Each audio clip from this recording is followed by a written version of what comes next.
Welcome, everyone, to another session of Taking Care of Business. I'm Victoria Jennings, and today we're delving into how to design a course.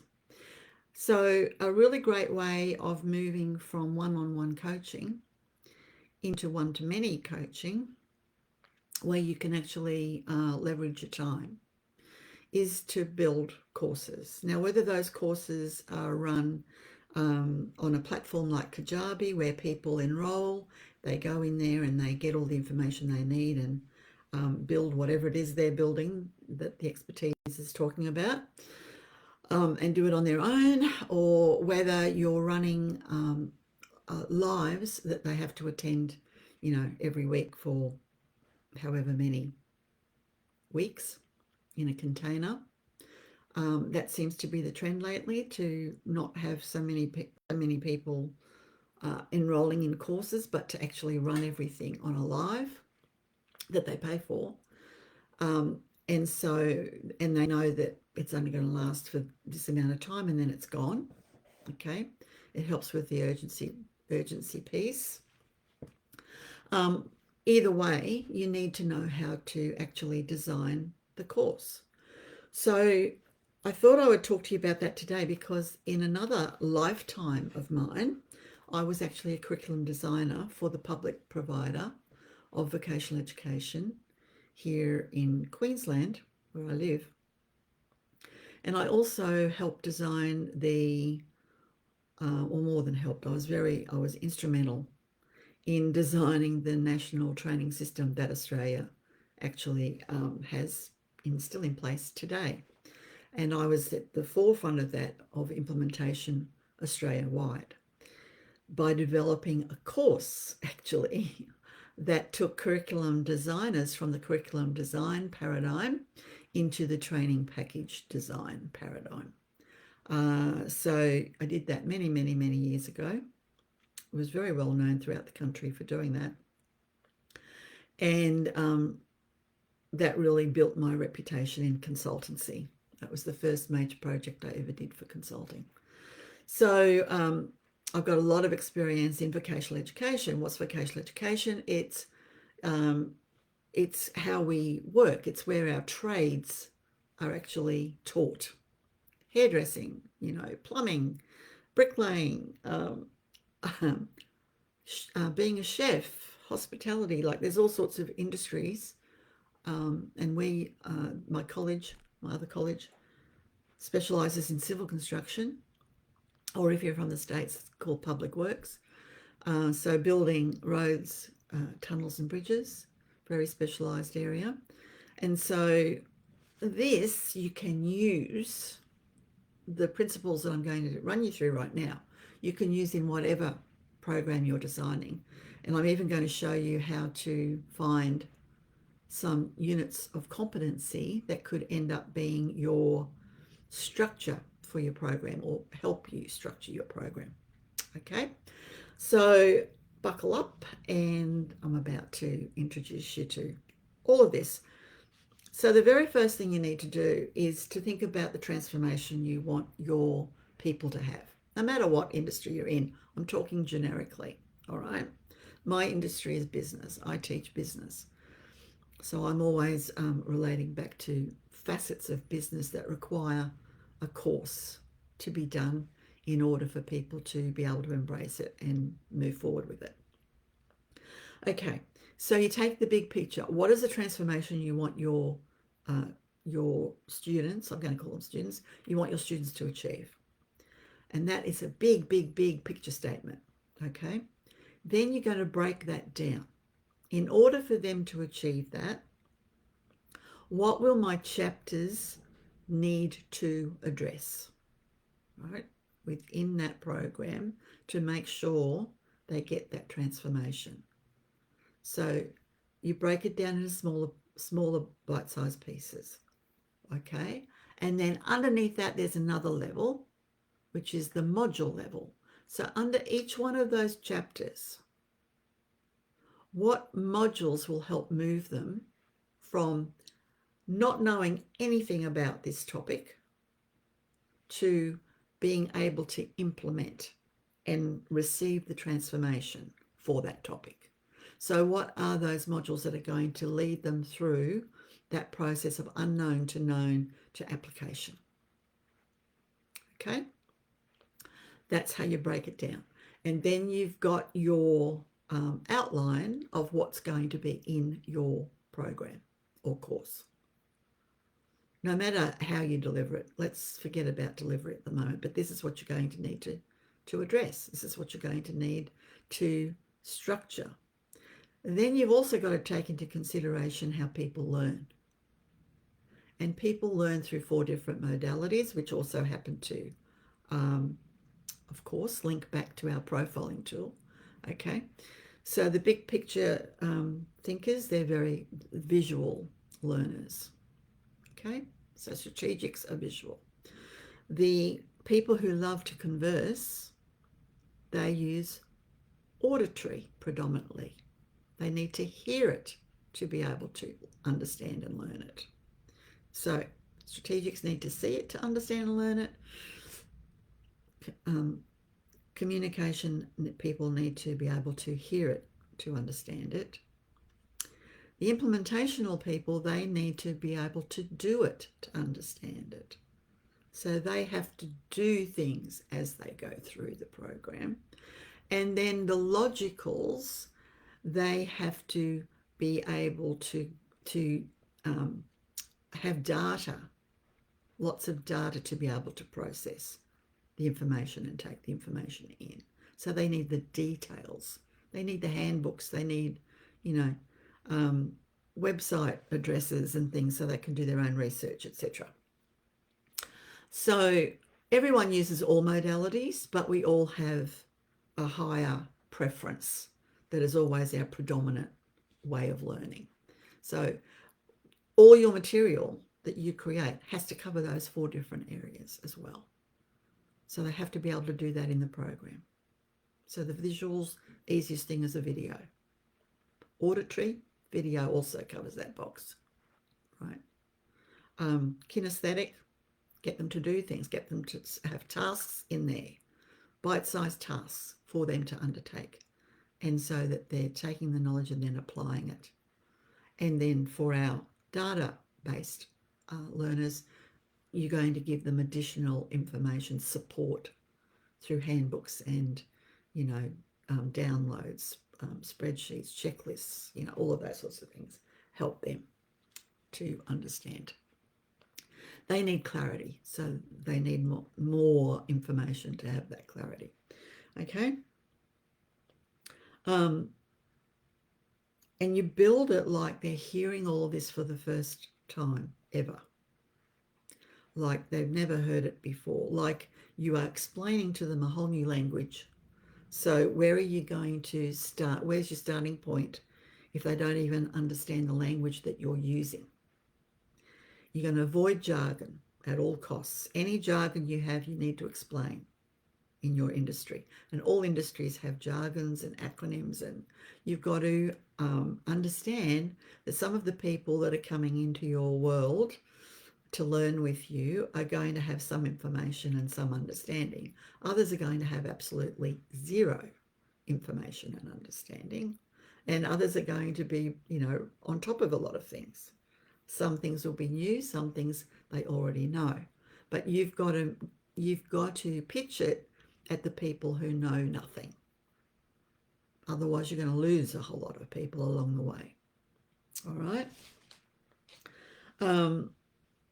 So if you're looking for great outlines to help you do this, in Australia we have a national training system, and we have training packages are our backbone of the vocational education sector in this country.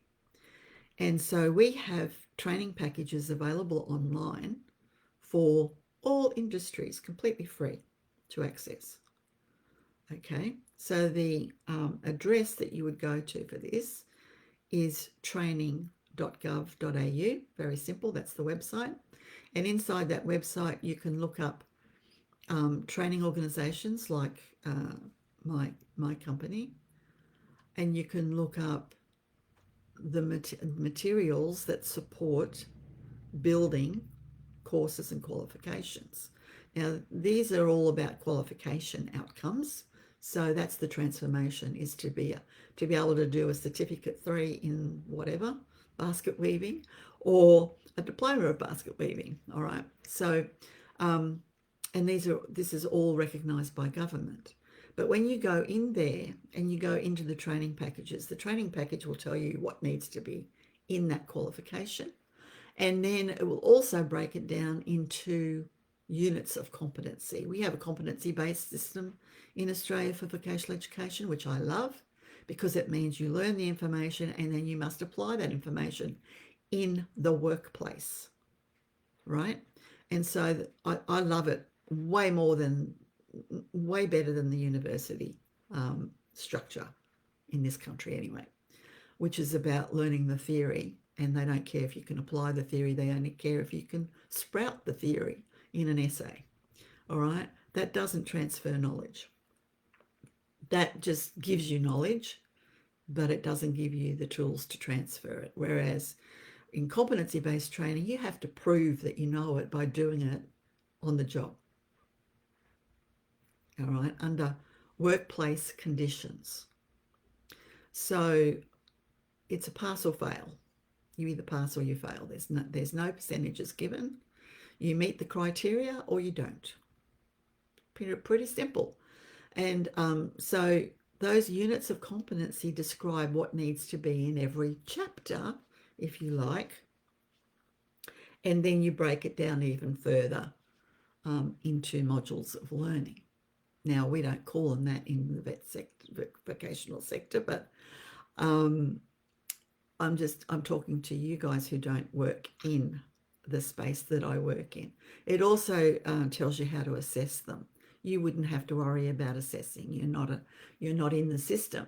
But what it does do, the competencies have been developed by industry for industry. So the competencies describe what the people need to have in order to do X, Y, Z. So there's units of competencies on everything. There's units of competencies on coaching and how you should coach. There's units of competencies on everything to do with business. There's units of competencies on entrepreneurship. There's units of competencies in health. This is where our nursing curriculum comes from, right? So there's health, there's agriculture, there's so many. So many. Goes on and on. Manufacturing goes on and on and on and on. So whatever you're coaching in, there's going to be something in those training packages that would be in alignment with what you're providing, I guarantee, to your colleagues. There's even training and assessment training package. Okay, so how to train, how to assess, how to write curriculum, it's all in there.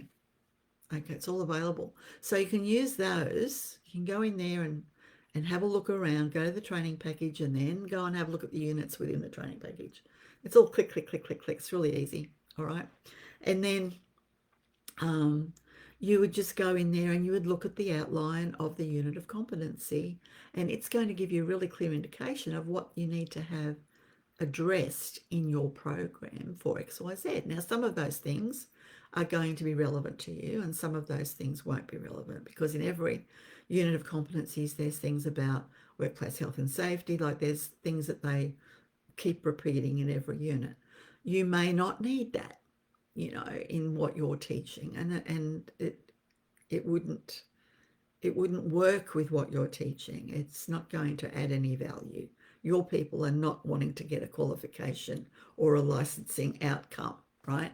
That's my other college, and that's what we do. But it gives you all the details of what should be in there, and you can use those things that are identified in the unit of competency. You can use that as part of your outline, and you can make sure, and you can break that down into steps. So there's really great resources around to help us develop in courses what would be really great to get the transformation that we want to get for the people that we are working with. But it's really important to understand that you don't just give the people the knowledge, you also give them the opportunity to apply that knowledge. because that's the only way we learn. We learn by doing it. If we don't have something in our course where they actually get to practice it and then do it, then we're really not serving them as our student in the best way we possibly can. It's really great that this resource is available. It's really great that this resource has been endorsed by industry and endorsed by a government to say, yeah, this is what we need to have. You know, there are so many business qualifications, and I know a lot of you here are business coaches. So there's a lot of business qualifications from Certificate 1, which is Certificate 1 in Australia is, you know, you can turn on your computer, basically, in business. Turn on your computer, right? Certificate 2 is like a very junior administrative assistant. Certificate 3 is an admin assistant who specializes in something. So they might specialize in reception, or they might specialize in bookkeeping, or, you know, they specialize in different facets. Human resources, they specialize in something. And then Certificate 4 is where they become supervisors, and the diploma is where they become managers. And we have an advanced diploma as well. And that's where they're probably part of executive management, all right? But the idea is not to worry about, you know, the technicalities of it, just have a general understanding and overview of it. And then you can use that, because there are so many competencies that have been built that you can utilize for your programs. There's leadership competencies, there's entrepreneurship competencies, as I said before, there's how to run a business competencies, there's you know, bookkeeping or understanding financial reports, there's sales, there's, you know, lead generation, there's social media, there's so many things, marketing, there's so many things just in the business training package that you could be utilizing in your courses and programs to help you make sure you're not missing anything. And that's all it would be for. Okay, so you're not starting from scratch. And then with the magic of AI, you know, you could upload those things, for example, and AI could come up with the curriculum document with a bit of guidance from you as well, so that you then got very, very clear indications of what needs to be in your program, what the topics need to be, what the modules need to be, you know, and it really does help you structure something really special, okay, without knowing too much about curriculum design. I mean, I had to do a university course, and that was a major component of my course, but it's no longer really necessary to have to do all of that these days. As long as the tools are there, as long as you know how to feed them into your ChatGPT, you can do pretty much anything these days. And then you can use ChatGPT with Canva, and you can use ChatGPT, you know, with all sorts of other things to make it all pretty, all right, for the actual course itself. So there's no excuse for not doing a good job of the course that you're developing. And as I said before, the reason you want to do this, the reason you want to have courses and not continually do one-on-one coaching, is because you cannot scale one-on-one coaching. There's only so many hours in a week. There's only so many students that you can see. So your wealth level is capped, just like it would be in a job. All right. And you're also building a business that you'll never be able to escape, because it's always going to need you in it. So the first step to having something in coaching where it's not going to need you in it all the time is to build courses, and then you do group coaching, and you can run that once a week. You can just run a live once a week, have all your students come along to that, record it, so if they can't make it, you can put it into your container wherever that course is, and they can watch it later. There's no interaction required. There's no follow-ups required, you know. Or you can do a hybrid of that, like I do. I do a hybrid. So I'll give so many one-on-ones in a program, not many, because I don't want to be capped. never want to be kept. And eventually I'll train up other coaches who'll do that for me. I won't be doing it anymore. All right. So, but once you move from coaching one-on-one to group coaching, you've made the first step into being able to scale your business for the first time. And of course, courses are a great way of doing that because you can put your knowledge down into a container and it's there forever, and you don't have to keep saying the same thing over and over and over again with every new person. That used to drive me insane, but I don't like routine. I hate routine, and it stifles my creativity as a strategic, right? So I can't handle that. And it's not good for my students because it probably comes across that I can't handle it. If I've got to say the same thing again, yeah, I'd rather have pins and needles in my eyes, like seriously.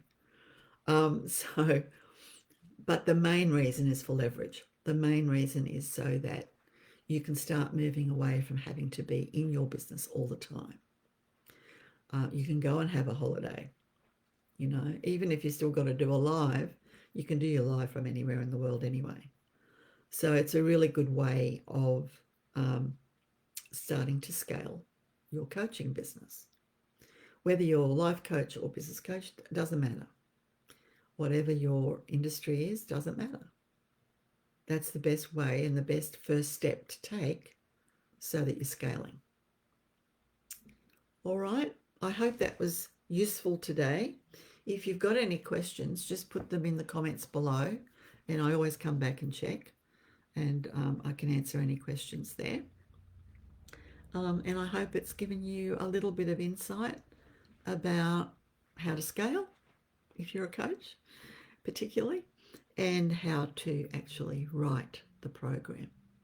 And it really is going from big picture, it's a funnel, from big picture down, right? And then bringing all the details in at the bottom. Very simple. It's a very simple way to do it. That website again is training.gov.au if you want to take a look at the training packages and the units of competency in different industry areas. All right, that can help you. Okay, everyone, lovely to see you here again today, and I look forward to seeing you again next week when we take care of business together. Thanks, everyone. Bye.